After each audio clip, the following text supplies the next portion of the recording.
People say family is where the heart is.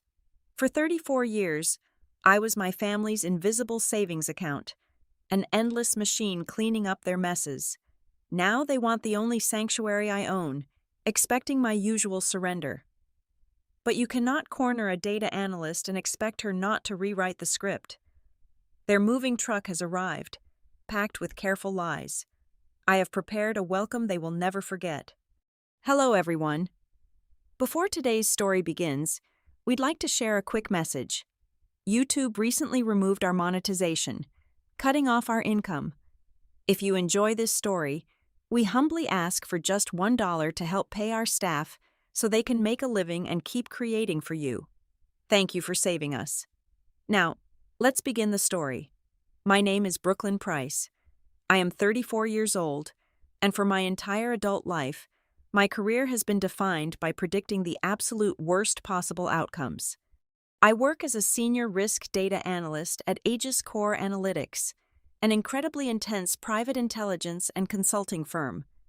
My daily existence consists of analyzing vast amounts of data, running predictive models, and foreseeing catastrophic failures for multinational corporations before they can even manifest.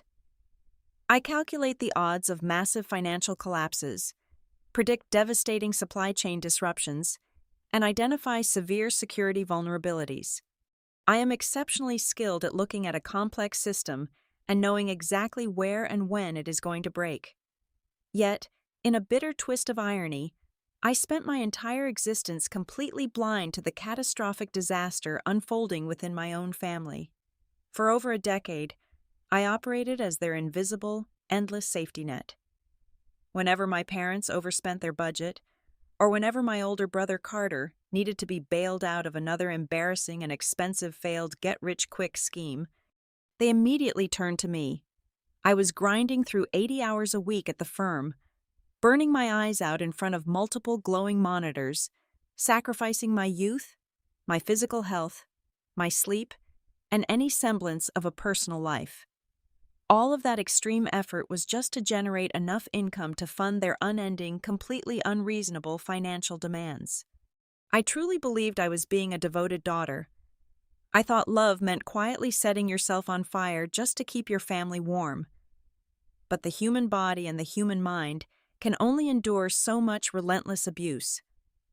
6 months ago, the pressure cooker I was living in finally exploded. I suffered a severe, debilitating nervous breakdown. It happened on a random Tuesday morning. My heart was hammering violently against my ribs. My lungs simply refused to take in oxygen, and I collapsed on my apartment floor. My doctor was blunt. I was entirely depleted, physically and psychologically. I realized in that terrifying moment that if I did not make a massive, drastic change immediately, the very people who were supposed to love me unconditionally were going to work me into an early grave. So I did something completely out of character. I took every single penny of my accumulated life savings and bought a physical escape route. It was a stunning, modern, isolated wooden house, sitting right on the windswept shores of Cape May, New Jersey. The property was breathtakingly beautiful, surrounded by nothing but tall dune grass, salty air, and the endless, roaring expanse of the Atlantic Ocean. Most importantly, it was the very first piece of real estate, the very first asset of any kind, that had only one single name on the legal deed: mine. It was my ultimate sanctuary. To fiercely protect my newfound peace, I immediately changed my personal phone number. I deliberately did not give my parents my new address. I only sent them a brief, sterile text message letting them know I had moved to the coast for my recovery and would be taking a major step back from communication. I needed to sever that toxic umbilical cord once and for all. I will absolutely never forget my first night in that coastal haven. I was sitting out on my spacious back deck, wrapped in a thick, warm blanket, just listening to the rhythmic crashing of the dark waves. For the very first time in 34 years, I felt a profound, untouchable silence.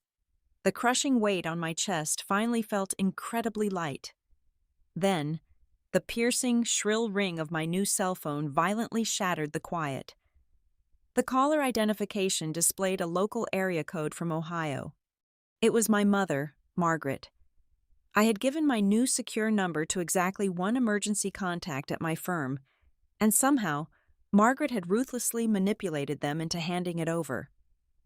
I hesitated for several long moments, my stomach tightening with that old, familiar, sickening dread, but I eventually swiped to answer it. She did not ask how I was doing.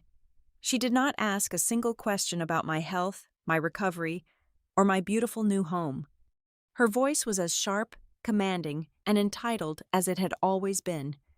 Next week, your father, your brother Carter, and I are moving in. Your father says a beach house will be great for his health. The sheer, unadulterated audacity paralyzed me for a fraction of a second.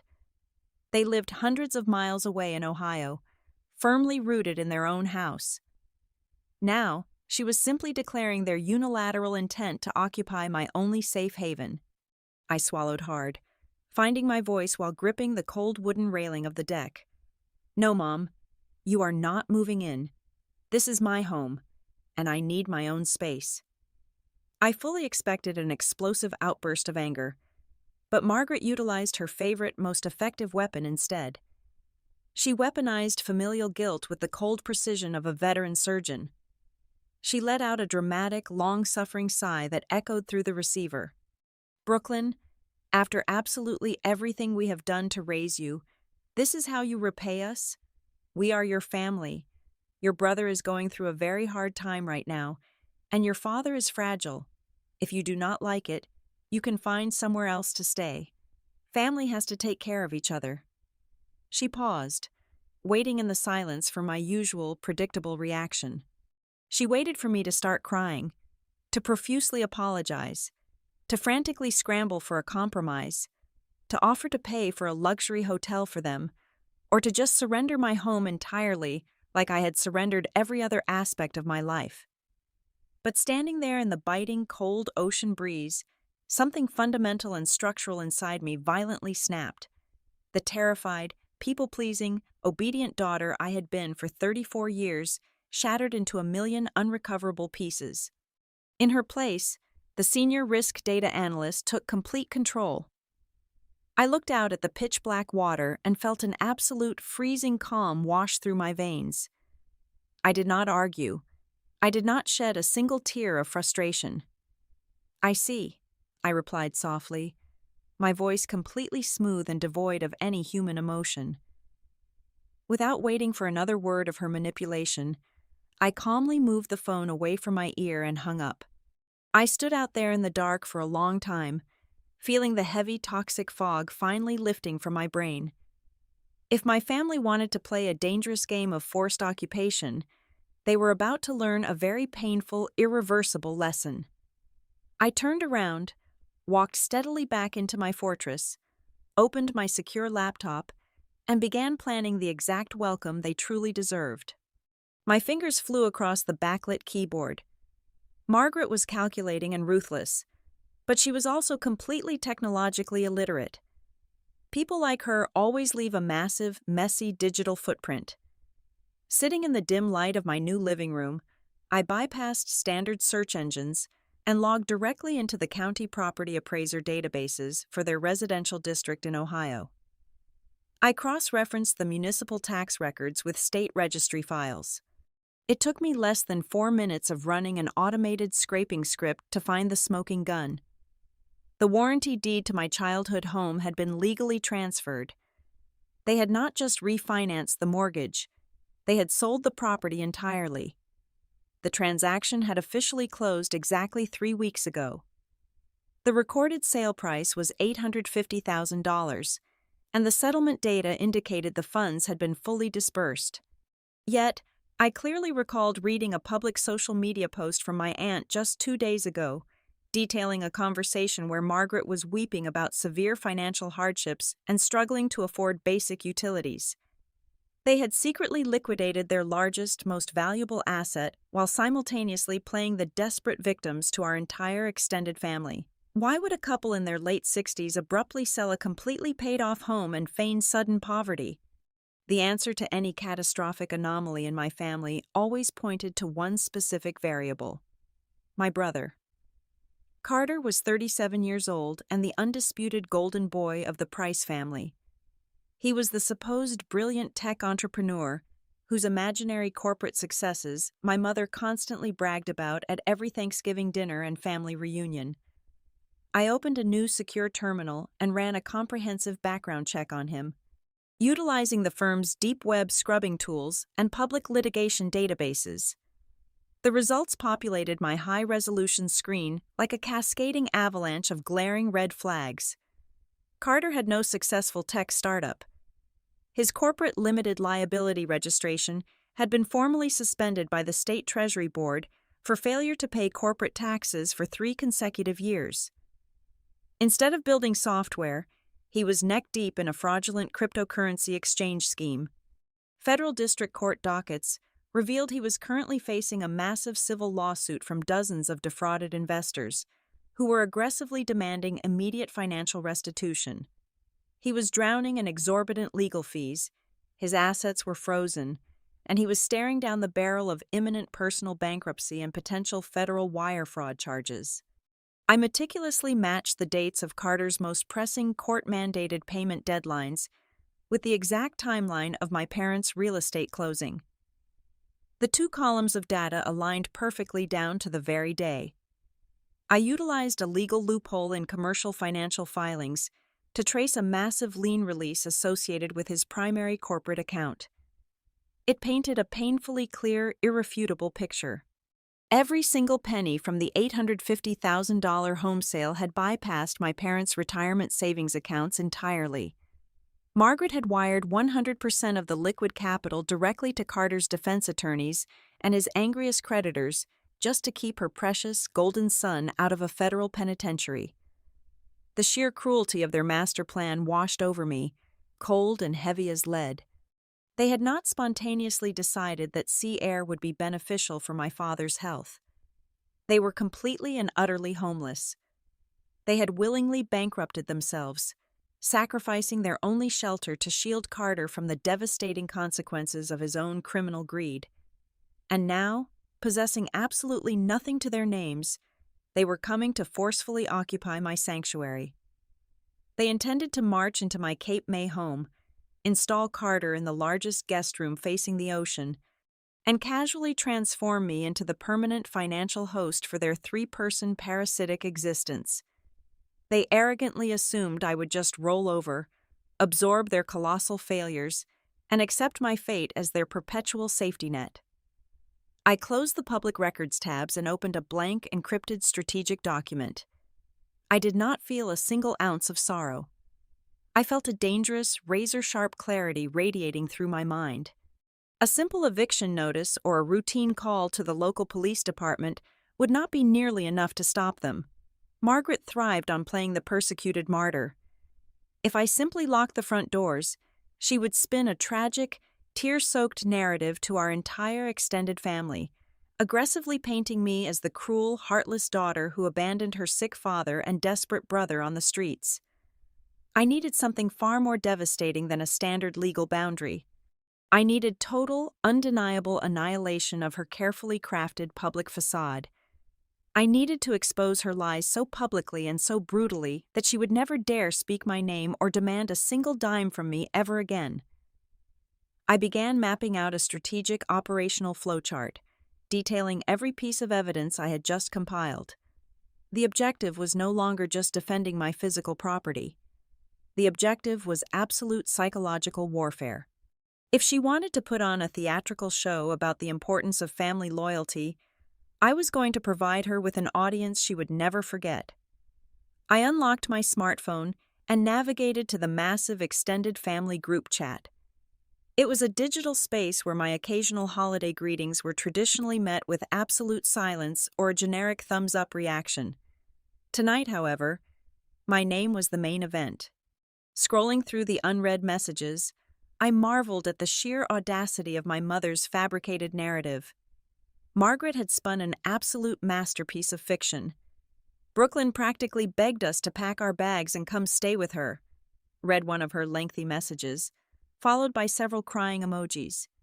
She admitted she is just so terribly lonely out there by the ocean, all by herself. She told me she desperately wants to repay us for everything we have done for her over the years.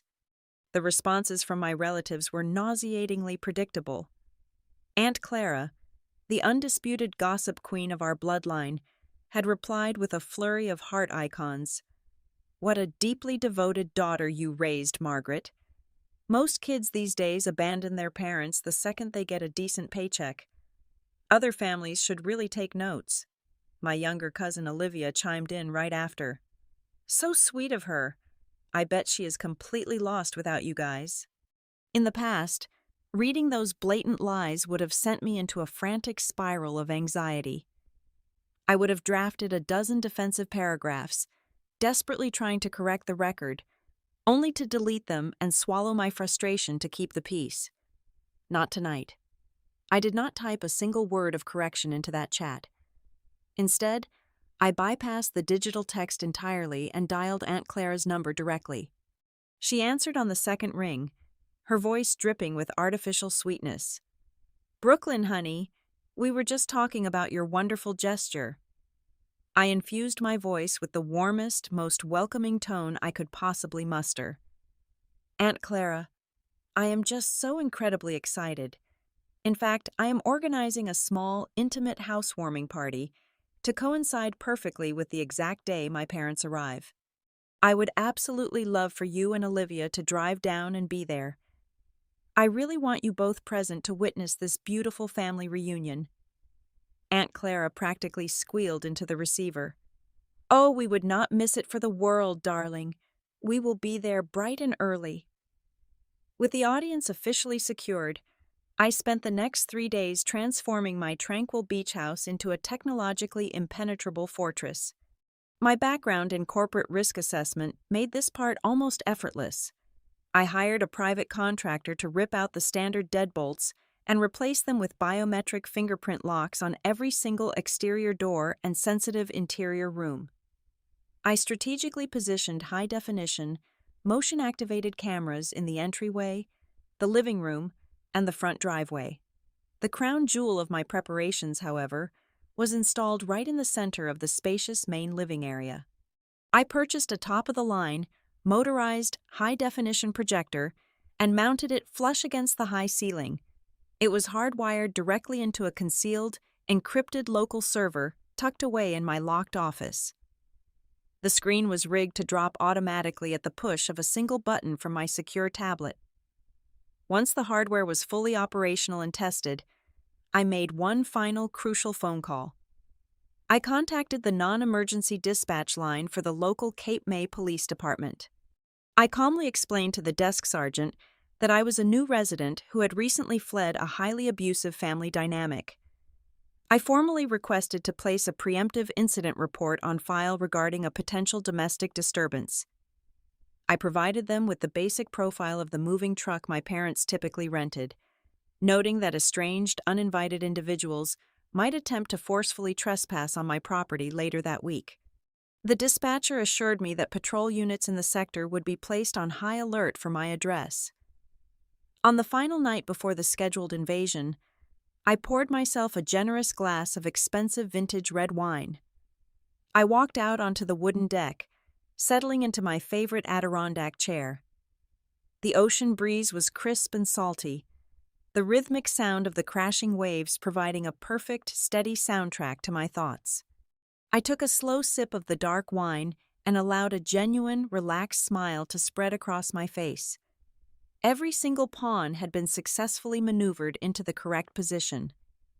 The digital traps were fully primed, the audience had their front row tickets, and the legal safety nets were securely fastened. Margaret and Carter firmly believed they were the cunning hunters, stalking their weak, defenseless prey. They had absolutely no idea they were marching blindly into a meticulously designed slaughterhouse. I leaned back and looked up at the stars, counting down the hours until the grand premiere. The morning sun had barely crested over the Atlantic horizon when the first wave of guests arrived. It was precisely 9 o'clock in the morning. Aunt Clara, my younger cousin Olivia, and a handful of other extended relatives pulled into the driveway, their vehicles packed with oversized, brightly wrapped housewarming gifts and beaming, oblivious smiles. I greeted them at the edge of the wooden deck, playing the role of the exceptionally gracious, overjoyed hostess to absolute perfection. I had prepared a lavish spread for their arrival, serving them incredibly expensive, freshly roasted artisanal coffee poured into delicate ceramic mugs, alongside a platter of warm pastries from the best local coastal bakery. The ocean breeze was light and refreshing, and the atmosphere on the porch was deliberately crafted to be entirely warm and inviting. They spent the next few hours marveling at the architecture of the house, endlessly praising my supposed generosity, and gossiping about how lucky my parents were to have such a devoted child. Exactly at 12 o'clock in the afternoon, the peaceful ambiance of the coastal morning was violently interrupted by the deafening, grinding crunch of heavy tires rolling over the long gravel driveway. A massive bright orange and white moving truck slowly lumbered onto the property, casting a long dark shadow over the pristine front lawn. The air brakes hissed loudly as the behemoth came to a complete stop right in front of the main entrance. The heavy passenger door swung open, and Margaret made her grand theatrical exit. She did not look like a woman who had just endured a grueling multi-state drive in the cab of a commercial rental truck. She stepped down wearing an immaculate, highly expensive designer pantsuit and oversized sunglasses, looking entirely out of place for a moving day. She carried herself with the exaggerated, arrogant posture of a victorious queen arriving to formally claim her newly conquered territory. Following closely behind her was my father, Thomas. He kept his eyes glued to the gravel, his shoulders completely slumped, carrying the invisible weight of a deeply defeated man. Then came Carter. My 37-year-old brother leaped down from the driver's side cabin, aggressively cracking his knuckles and loudly whistling a cheerful, remarkably obnoxious tune. He strutted toward the house with the unearned, sickeningly arrogant swagger of a man who firmly believed the entire world owed him a massive favor. The moment Margaret's eyes landed on the gathered audience of relatives standing on the elevated front porch, her posture straightened even further. Her face instantly transformed, adopting an expression of supreme, gloating triumph. She practically threw her arms open to the salty ocean air and projected her voice so loudly it easily overpowered the sound of the crashing waves. "Here is our beautiful new home, everyone," she declared, soaking in the immediate, fawning gasps of admiration from Aunt Clara and the others. Margaret did not even bother to look in my direction or say hello to me. Instead, she immediately turned on her heel and snapped her manicured fingers at my brother. "Carter, sweetheart, go ahead and start unloading the boxes. Take my custom wardrobe right up to the absolute biggest room facing the ocean. Your father and I need the master suite to properly relax." I stood perfectly still, leaning casually against the thick wooden frame of the front door, physically blocking the main entryway into the house. In my left hand, I loosely held my encrypted digital tablet. I allowed a wide, unnervingly bright smile to spread across my face. "Hold on just a minute, everyone," I called out, my voice projecting clearly over the lively chatter. My tone was sickeningly sweet, dripping with artificial enthusiasm. "Before anyone starts bringing heavy boxes inside and scuffing up the hardwood floors, I have a very special surprise. I have prepared a welcome gift that I really want to show the whole family together in the living room." Margaret stopped dead in her tracks. She pulled down her designer sunglasses and looked at me, completely taking the bait. In her deeply narcissistic mind, she naturally assumed I had compiled a sentimental, tear-jerking photo slideshow of our family memories, or perhaps that I was about to present her with the official keys to the property in front of an adoring audience. Her chest puffed out with sheer, unadulterated pride. "Oh, Brooklyn, you really did not have to go through so much trouble for us," Margaret cooed, her voice practically dripping with entirely fake humility. She immediately turned to the porch and dramatically waved her arm, herding the relatives like sheep. "Come on inside, everyone. Let us go see what my sweet daughter has prepared for our grand arrival." I stepped aside, keeping that identical frozen smile pinned to my face, and politely ushered them through the entryway. Aunt Clara, Olivia, and the rest of the family eagerly filed into the spacious main living area. I had intentionally drawn the heavy motorized blackout curtains earlier that morning, ensuring the massive room was perfectly dark and cinematic, illuminated only by the soft, strategic ambient lighting near the baseboards. Once Carter stepped over the threshold, confidently wiping his boots on my pristine welcome mat, I firmly grabbed the heavy biometric front door and pulled it shut. The heavy steel mechanism engaged with a loud, absolute, and final metallic click. The thick, soundproofed walls of the house instantly severed us from the outside world. The rhythmic sound of the ocean wind and the crashing waves completely vanished, replaced by a sudden, suffocating, and remarkably eerie silence. The air in the room seemed to drop 10 degrees in a single second. Aunt Clara and Olivia stood in the center of the dark room, murmuring excitedly to one another, completely oblivious to the shifting atmosphere.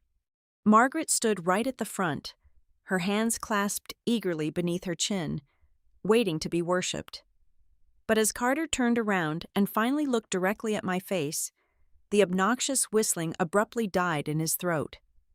He was a seasoned con artist, and con artists possess an innate ability to recognize when a situation has turned against them. His eyes darted from the heavily secured door to the tablet in my hand, his arrogant smirk melting away. In the dim lighting, he finally noticed the complete and utter lack of warmth in my eyes. He realized, several crucial seconds before the rest of them, that they were not guests of honor walking into a sanctuary. They were prey stepping directly into a steel trap. I stood perfectly still with my back pressed firmly against the heavy biometric door and simply tapped the center icon on my encrypted tablet. High above our heads, a concealed ceiling panel slid open with a smooth, quiet, mechanical whir. The top-of-the-line motorized high-definition projector gracefully descended into the center of the dark living room, its cooling fan humming softly in the sudden, eerie silence. On the far wall, a massive, brilliant white square of harsh light suddenly illuminated the space, forcing everyone to blink against the sudden glare. The opening slide was completely devoid of any sentimental family photos. Instead, it displayed a single bold black headline in a stark corporate font: "The Truth About the Price Family Migration." The cheerful, excited chatter in the room instantly died, replaced by a thick, suffocating wave of confusion. I swiped my right thumb across the smooth glass screen. The presentation instantly transitioned to a highly magnified, perfectly clear scanned copy of a legal real estate document. I had programmed the software to automatically highlight the absolute most crucial section at the bottom of the page in a blinding, fluorescent yellow. It was the official warranty deed and the finalized closing contract for the massive property in Ohio.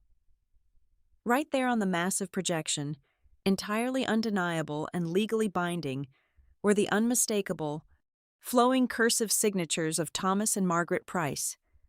The official execution date stamped by the county clerk was exactly 21 days ago.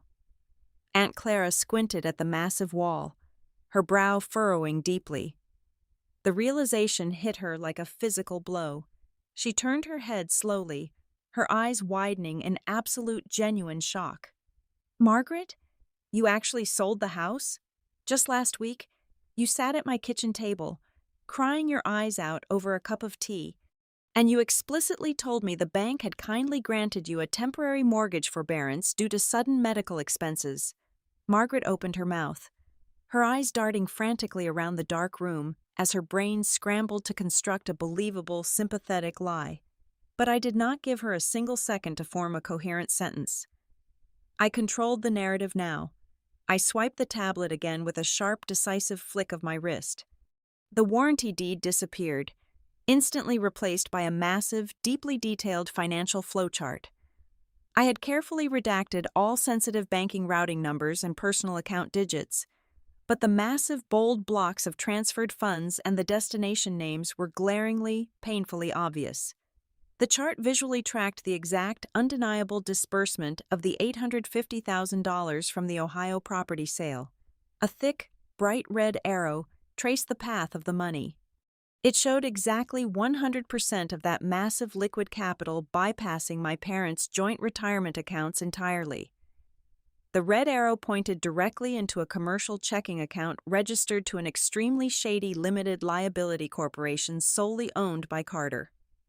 Before anyone could even process the magnitude of that massive financial transfer, I swiped the screen one more time. The massive display split directly down the middle. On the left side, the giant wire transfer receipts remained pinned in place.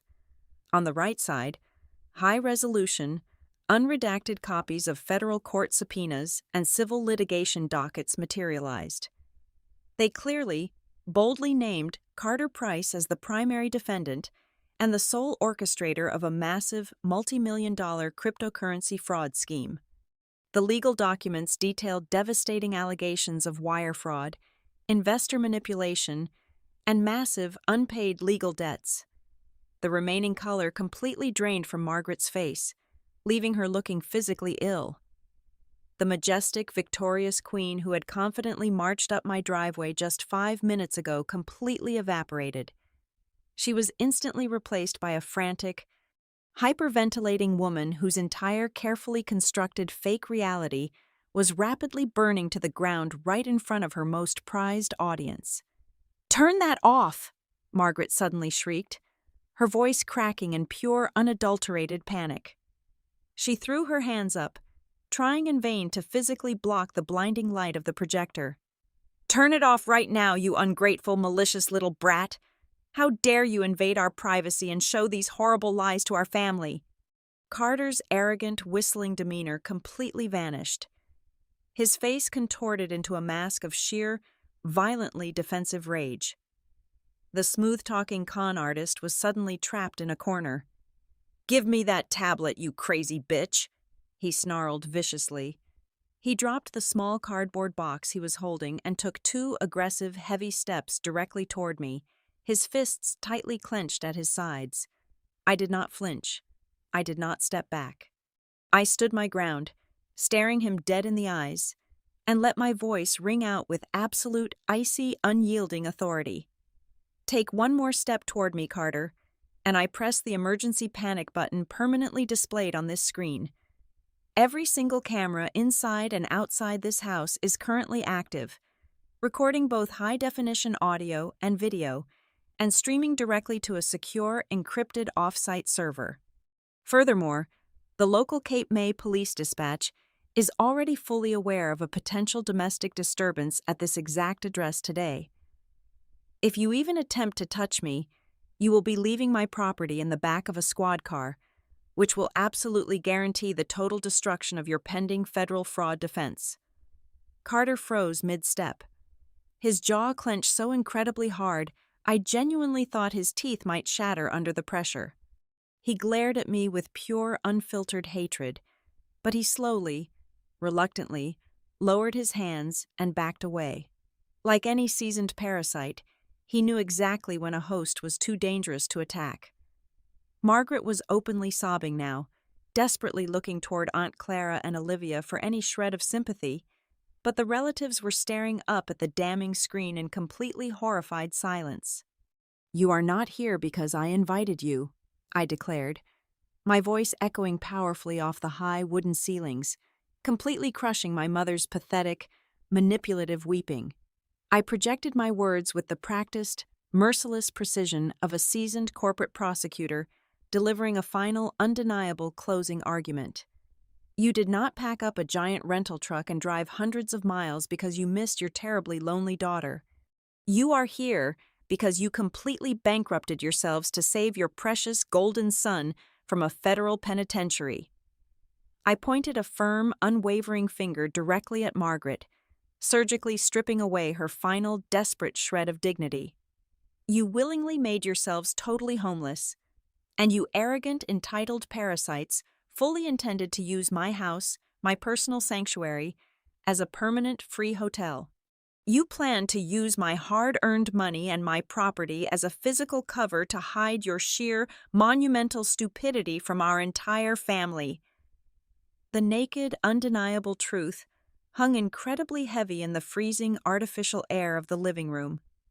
Aunt Clara, a woman who had spent decades hanging on to Margaret's every single boastful word and constantly lecturing me about the strict obligations of filial duty, physically recoiled. She took 2 large, extremely deliberate steps backward, putting physical distance between herself and my mother, acting as if Margaret were suddenly carrying a highly contagious, deadly disease. Olivia covered her mouth with both hands in absolute disgust, staring intensely at the projected federal fraud indictments bearing Carter's name. The carefully constructed, completely flawless illusion of the perfect, wealthy, incredibly close-knit Price family violently shattered into a million irreparable pieces right in front of the exact audience Margaret had so ruthlessly manipulated to pressure me. All of the endless guilt trips, all of the vicious emotional blackmail, and all of the incredibly arrogant boasting burned away entirely under the harsh, glaring, undeniable light of the projector. The heavy silence in the room finally shattered, but it was not Margaret who broke it. It was Carter. His carefully maintained, arrogant composure violently imploded. Instead of taking responsibility, he immediately turned his vicious rage onto the very people who had sacrificed absolutely everything for him. "I did not put a gun to your heads," Carter screamed at his mother, his face flushed an angry, violent purple. "You and Dad wired that money completely voluntarily. Do not try to make me the villain here just because your pathetic little real estate scheme failed." He then spun around, pointing a trembling, aggressive finger directly at me. "And you are nothing but a selfish, heartless monster. You sit here in your fancy beach house while your own flesh and blood faces complete financial ruin."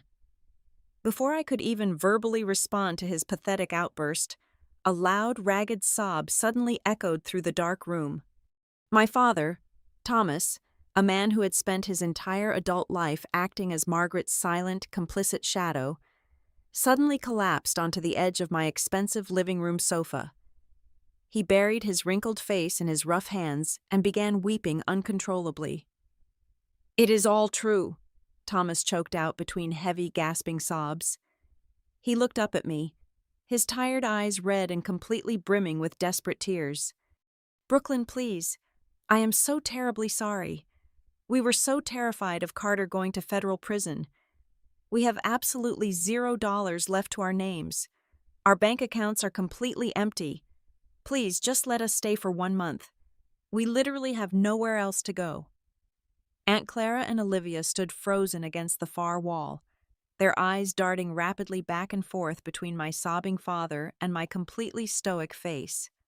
The entire room seemed to hold its collective breath, waiting in heavy anticipation for the inevitable moment where the dutiful, people-pleasing daughter would finally crack, offer her tearful forgiveness, and open her doors to the misery she had been conditioned to absorb for decades.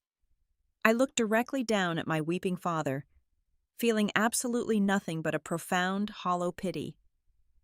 My voice cut through the damp, heavy air, sharp and unyielding as a freshly sharpened razor blade.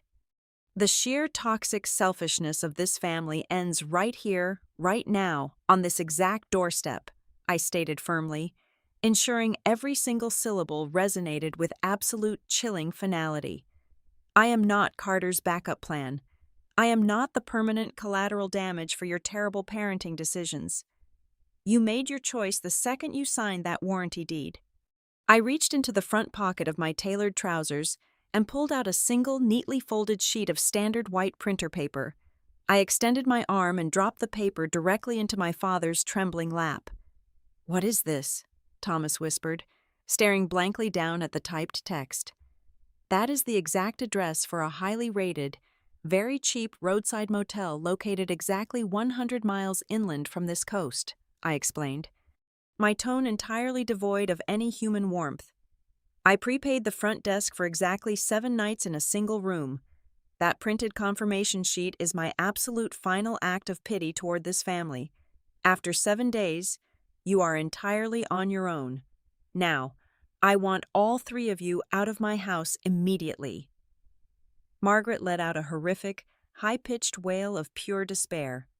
She scrambled up from her spot and practically threw herself toward Aunt Clara, her hands grasping desperately for any possible lifeline. "Clara, please! You have that massive guest house in the back of your property. You have to let us stay with you. We are family."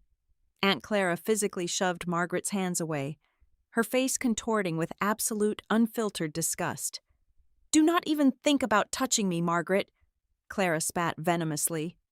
"You lied right to my face. You tried to use us to bully your own daughter into covering up your massive financial disaster. You are a complete and utter disgrace." Without uttering another single word, Clara firmly grabbed Olivia by the arm. The 2 women turned their backs entirely on my mother, marched aggressively right out the front door, and headed straight for their vehicles. Seconds later, the loud sound of their engines roaring to life and their heavy tires kicking up loose gravel signaled their permanent departure from the battlefield. Margaret had officially lost her very last weapon. The protective shield of extended family opinion was completely and permanently destroyed. Realizing that the game was officially, irreversibly over, Carter aggressively stormed out of the house, muttering a string of vicious curses under his breath. He forcefully shoved past my father, stomped heavily down the wooden porch steps, and climbed back into the driver's side of the massive rental truck. Thomas slowly pulled himself up from the sofa, tightly clutching the printed motel address like a holy relic, and silently shuffled out the door. Margaret was the absolute last to leave.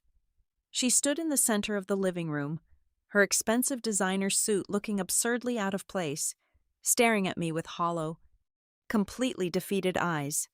I did not blink. I simply pointed an unwavering finger toward the open doorway. She finally lowered her head, her shoulders completely slumped in total submission, and dragged her heavy feet out into the bright afternoon sun. I stood completely motionless on the porch and watched as the giant orange and white U-Haul truck loudly ground its gears, slowly turning around in the wide gravel driveway. The massive engine roared loudly as it accelerated away, carrying my toxic past down the road and entirely out of my life in a thick gray cloud of dust. I remained standing there entirely alone on the wooden deck for a very long time. I closed my eyes and simply listened to the rhythmic, powerful sound of the ocean waves crashing against the distant shoreline. I took a deep, unrestricted breath of the crisp, salty air. There was absolutely no lingering guilt tearing at my conscience. There was no crushing burden of expectation weighing down my shoulders. For the very first time in my 34 years on this earth, my life belonged entirely and exclusively to me. It was absolute, pure freedom. Thank you so much for listening to today's story. We hope you enjoyed it. As an ad-free channel, your support is what keeps us alive. Please support Haley Revenge Stories with just $1 via the QR code on the screen, or click the link in the description box or pinned comment. Also, we'd love to connect with you. Please leave a comment telling us which city or state you're listening from. Thank you for standing with us, and see you in the next stories.